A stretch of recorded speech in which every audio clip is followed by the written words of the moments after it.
नमस्कार, आप देख रहे हैं कोंडागांव में आज खाद तक बीज वितरण अभी तक अव्यवस्था न्यूज। का रियलिटी आइए चेक। डालते हैं कोंडागांव एक नजर कलेक्टर आज की नूपुर। खबर पर। कोंडागांव में खाद बीज वितरण अव्यवस्था का reality check. Kondagaon collector Nupur Rashi Panna का ग्राउंड एक्शन। बोरगांव सहकारी समिति का औचक निरीक्षण, किसानों को समय पर खाद बीज देने के कड़े निर्देश।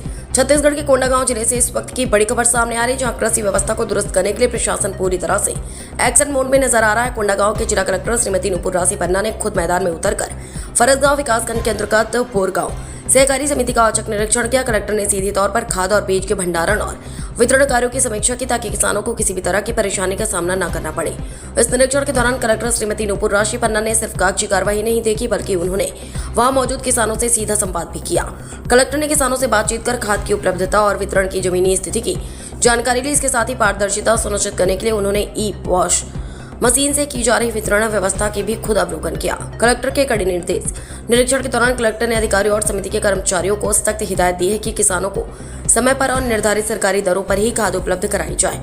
वितरण के काम में तेजी लाई जाए, ताकि किसानों को लंबी लाइनों में न लगना पड़े।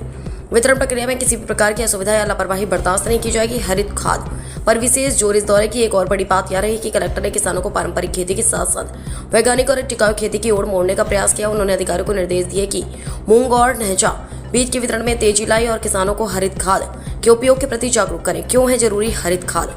प्रशासन का मानना है कि हरित खाद के उपयोग से भूमि की उत्पादकता और उर्वरता में भारी बढ़ोतरी होती है।